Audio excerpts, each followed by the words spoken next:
മുൻവർഷ ചോദ്യങ്ങളാണ് ഈ വീഡിയോയിൽ ഉൾപ്പെടുത്തിയിട്ടുള്ളത്. എല്ലാവരും വീഡിയോ മുഴുവനായും കാണുക. നമുക്ക് ഓരോ ചോദ്യങ്ങളായിട്ട് നോക്കാം.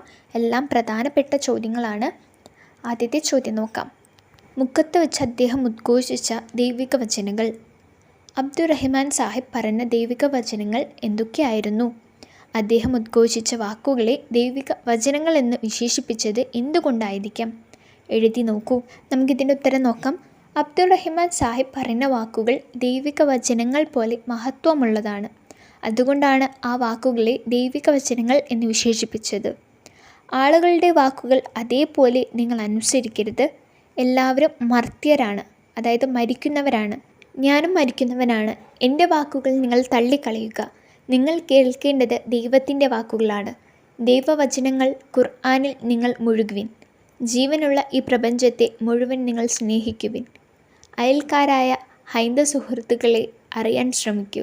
ശത്രുത നിങ്ങൾക്ക് ദോഷമേ ചെയ്യൂ എന്നാണ് അബ്ദുറഹിമാൻ സാഹിബ് പ്രസംഗിച്ചത്. ഈ വാക്കുകളാണ് ദൈവിക വചനങ്ങളായി അനുഭവപ്പെട്ടത്. ചോദ്യം 2. ആളുകളുടെ മൊഴി അപ്പടി അനുസരിക്കായ്വിൻ. ഏവരും മർത്യർ, മരിക്കുന്നവർ മാത്രം. ഏവരും മർത്യർ എന്ന് അബ്ദുറഹിമാൻ സാഹിബ് എടുത്തു പറയാനുണ്ടായ കാരണമെന്താവാം? എന്താണ്? മനുഷ്യർ മരിച്ചു പോകുന്നവരാണ്. അവരോടുകൂടി അവരുടെ വാക്കുകളും ഇല്ലാതാകും. അതുകൊണ്ട് മനുഷ്യൻ്റെ വാക്കുകളേക്കാൾ അമർത്യനായത് ദൈവത്തിൻ്റെ വാക്കുകൾക്ക് പ്രാധാന്യം കൊടുക്കണം എന്നാണ് അബ്ദുറഹിമാൻ സാഹിബ് തൻ്റെ അനുയായികളോട് ഉപദേശിച്ചത്. ദൈവത്തിൻ്റെ വാക്കുകൾ സ്നേഹത്തിൽ അധിഷ്ഠിതമാണ്. അതുകൊണ്ടാണ് ആ വാക്കുകൾ അനുസരിക്കാൻ അദ്ദേഹം ആഹ്വാനം ചെയ്തത്. ഇവിടെ നിന്ന് നമുക്ക് എന്ത് മനസ്സിലാക്കാം? ഇതിൽ നിന്ന് എന്താണ് ഉദ്ദേശിക്കുന്നത്? മനുഷ്യന്മാർ മരിച്ചു പോകുന്നവരാണ്. അവർ മരിക്കുന്നതോടൊപ്പം അവരുടെ വാക്കുകളും ഇല്ലാതാം. പക്ഷേ ദൈവത്തിൻ്റെ വചനങ്ങൾ എന്നും നിലനിൽക്കും. അതാണ് ഇവിടെ ഉദ്ദേശിക്കുന്നത്. 3ാമത്തെ ചോദ്യം. ഒരാളെ പറ്റി നല്ല മനുഷ്യൻ എന്ന് പറയുന്നത് അയാളുടെ കർമ്മം നോക്കിയാണ്, മതം നോക്കിയല്ല. ഗുരുവിൻ്റെ ഈ വാക്കുകളുടെ പ്രസക്തി ഇന്ന് എത്രത്തോളമുണ്ട്? വിലയിരുത്തി കുറിപ്പ് തയ്യാറാക്കുക. മനുഷ്യനേക്കാൾ മഹത്വം മതങ്ങൾക്കാണെന്ന് ചിന്തിക്കുന്ന കാലത്താണ് ശ്രീനാരായണ ഗുരു ജീവിച്ചത്. നല്ല മനുഷ്യനെന്ന് അക്കാലത്ത് വിലയിരുത്തിയിരുന്നത് മതത്തിൻ്റെ അടിസ്ഥാനത്തിലാണ്. എന്നാൽ മതമല്ല, കർമ്മമാണ് ഒരുവനെ നല്ല മനുഷ്യനാക്കുന്നതെന്ന് ഗുരുജനങ്ങളെ ഉദ്ബോധിപ്പിച്ചു. മറ്റുള്ളവർക്ക് സേവനം ചെയ്ത്, ത്യാഗങ്ങൾ സഹിച്ച്, എല്ലാവരെയും സ്നേഹിച്ച് മറ്റുള്ളവർക്കായി പ്രവർത്തിക്കുന്നവരാണ് നല്ല മനുഷ്യൻ എന്ന വിശേഷണത്തിനർഹൻ എന്ന് അദ്ദേഹം ജനങ്ങളെ ബോധ്യപ്പെടുത്തി. അതായത് മതത്തിനല്ല പ്രാധാന്യം കൊടുക്കേണ്ടത്, നല്ല മനുഷ്യന്മാർക്കാണ് നമ്മൾ പ്രാധാന്യം നൽകേണ്ടത്.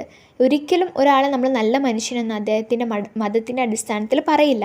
മറിച്ച് അദ്ദേഹം ചെയ്യുന്ന കർമ്മങ്ങളുടെ അടിസ്ഥാനത്തിലാണ് അദ്ദേഹം നല്ല മനുഷ്യനാണോ അല്ലയോ എന്ന് നമ്മൾ തീരുമാനിക്കുന്നത്.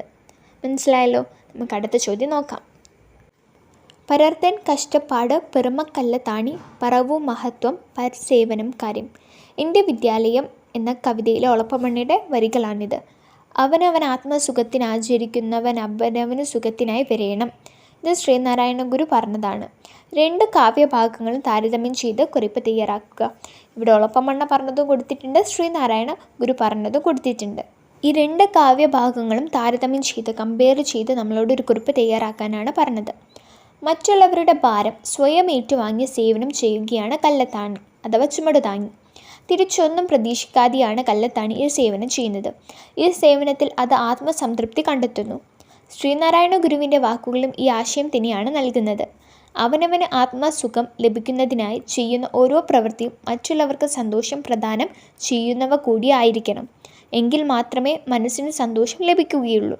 മറ്റുള്ളവർക്ക് നന്മ ചെയ്യുക എന്ന സന്ദേശമാണ് 2 കാവ്യഭാഗങ്ങളും നൽകുന്നത്. നമുക്ക് ഒളപ്പമണ്ണിയുടെ എൻ്റെ വിദ്യാലയം എന്ന കവിതയിൽ നമുക്കറിയാം, അതിൽ കല്ലത്താണിയെക്കുറിച്ച് പറയുന്നുണ്ട്. കല്ലത്താണി സ്വയം നന്മയേക്കാൾ മറ്റുള്ളവരെ സഹായിക്കുകയാണ് ചെയ്യുന്നത്. മറ്റുള്ളവരുടെ ഭാരം സ്വയം ഏറ്റുവാങ്ങുകയാണ്. ഏറ്റുവാങ്ങുന്നതിലൂടെ അതൊരു സംതൃപ്തി കണ്ടെത്തുന്നുണ്ട്, അതൊരു ഹാപ്പിനെസ് കണ്ടെത്തുന്നുണ്ട്. അതുതന്നെയാണ് ശ്രീനാരായണ ഗുരുവും പറയുന്നത്. മറ്റുള്ളവർക്ക് നന്മ ചെയ്യുമ്പോഴാണ് നമുക്കും സന്തോഷം കിട്ടുന്നത്, മറ്റുള്ളവരുടെ മനസ്സിനും സന്തോഷം ഉണ്ടാകുന്നത്. മനസ്സിലായോ? ചോദ്യം 5. നിങ്ങൾക്ക് പരിചിതമായ ഏതെങ്കിലും കലാരൂപം ലളിതമായി പരിചയപ്പെടുത്തിക്കൊണ്ട് സുഹൃത്തിന് ഒരു കത്തെഴുതുക.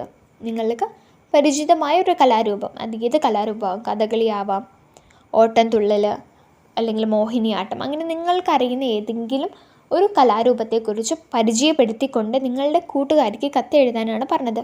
കത്ത് എഴുതുമ്പോൾ നമുക്കറിയാം, കത്ത് വെറുതെ നമ്മളൊരു പാരഗ്രാഫ് പോലെ എഴുതിയാൽ പോരാ. മറിച്ച് അതിനൊരു ഫോർമാറ്റ് ഉണ്ട്.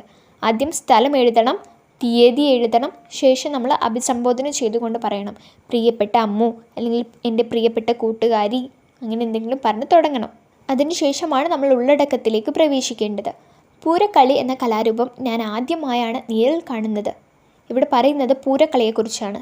കായികാധ്വാനം ഏറെ ആവശ്യമുള്ള ഒരു കലാരൂപമാണത്. കളരിപ്പയറ്റിനോട് അതിന് സാമ്യമുണ്ട്. വാളും പരിചയുമൊക്കെ കയ്യിൽ പിടിച്ചാണ് കളിക്കുന്നത്. കളരിപ്പയറ്റിലേതുപോലെ ഉടുത്തുകെട്ടി കളിക്കാർ ഉയർന്നു ചാടി കളിക്കും. പിന്നെ പരസ്പരം ചോദ്യം ചോദിച്ച് മത്സരിക്കും. അച്ഛൻ കൂടെയുണ്ടായിരുന്നു. കളി രീതിയെക്കുറിച്ച് പറഞ്ഞു തന്നത് അച്ഛനാണ്. വടക്കൻ കേരളത്തിലൊക്കെ ഇത് അനുഷ്ഠാനമായി നടത്താറുണ്ടത്രേ. സൗകര്യപ്പെട്ടാൽ നീ ഈ കലാരൂപം ഒന്ന് കാണണം. പിന്നെ മറ്റെന്തൊക്കെയുണ്ട് വിശേഷങ്ങൾ? മറുപടി എഴുതുമല്ലോ. സ്നേഹപൂർവ്വം മീനു. ഇങ്ങനെയാണ് ഒരു കത്ത് വേണ്ടത്. നമുക്ക് വേഗം അടുത്ത ചോദ്യത്തിലേക്ക് പോവാം. നിങ്ങളുടെ വിദ്യാലയത്തിലെ ലൈബ്രറിയുടെ ഉദ്ഘാടനത്തിന് പ്രശസ്ത കവി അക്കിത്തം എത്തിച്ചേരുമെന്ന് അറിയിച്ചിട്ടുണ്ട്. അദ്ദേഹത്തിൻ്റെ മരണമില്ലാത്ത മനുഷ്യൻ എന്ന കവിത നിങ്ങൾ പഠിച്ചിട്ടുണ്ടല്ലോ. അദ്ദേഹവുമായി ഒരു അഭിമുഖം നടത്താൻ നിങ്ങൾക്ക് അവസരം ലഭിച്ചാൽ എന്തൊക്കെയാവും ചോദിക്കുക? അഭിമുഖം എന്ന് പറഞ്ഞിട്ടുണ്ടെങ്കിൽ ഇൻ്റർവ്യൂ. അഞ്ചിൽ കുറയാത്ത ചോദ്യങ്ങൾ ഉൾക്കൊള്ളിച്ച് ഒരു അഭിമുഖ ചോദ്യാവലി തയ്യാറാക്കുക. ഇൻ്റർവ്യൂ ക്വസ്റ്റ്യൻസ് തയ്യാറാക്കാനാണ് പറഞ്ഞത്. അദ്ദേഹത്തോട് നമുക്ക് എന്തൊക്കെ ചോദിക്കാം? അങ്ങ് കവിത എഴുതാൻ തുടങ്ങിയത് എത്രാം വയസ്സ് മുതലാണ്? അനുഭവങ്ങളാണോ കവിതയ്ക്ക് വിഷയമാകാറുള്ളത്? മൂന്നാമത്തെ ചോദ്യമായിട്ട് എന്ത് ചോദിക്കാം? മുഹമ്മദ് അബ്ദുറഹ്മാനെ പോലെ അങ്ങയെ സ്വാധീനിച്ച മറ്റ് ധീര ദേശാഭിമാനികൾ ആരൊക്കെയാണ്? പുതിയ തലമുറയ്ക്ക് അങ്ങ് നൽകുന്ന ഉപദേശം എന്താണ്? സ്വാതന്ത്ര്യ സമര പ്രവർത്തനങ്ങൾ അങ്ങയുടെ കവിതാരചനയെ സ്വാധീനിച്ചിട്ടുണ്ടോ? ഇതെല്ലാം നമുക്ക് അദ്ദേഹത്തോട് ചോദിച്ചൂടെ? ഇത് മുൻവർഷം വന്നിട്ടുള്ളതാണ്. 2018 2ാം പാദവാർഷികത്തിന് വന്ന ചോദ്യമാണ്. എല്ലാം പ്രധാനപ്പെട്ട ചോദ്യങ്ങളാണ്. ഇതെല്ലാം നിങ്ങൾ മനസ്സിലാക്കിയിരിക്കണം. നമ്മളിതിന് മുൻപേ ഒരു വീഡിയോ അപ്ലോഡ് ചെയ്തിട്ടുണ്ടായിരുന്ന അടിസ്ഥാന പാഠാവലിയുടെ എല്ലാം നിങ്ങൾ കാണുക, മനസ്സിലാക്കുക, എക്സാം നന്നായിട്ട് എഴുതുക. മറ്റൊരു വീഡിയോയുമായി വീണ്ടും കാണാം. താങ്ക്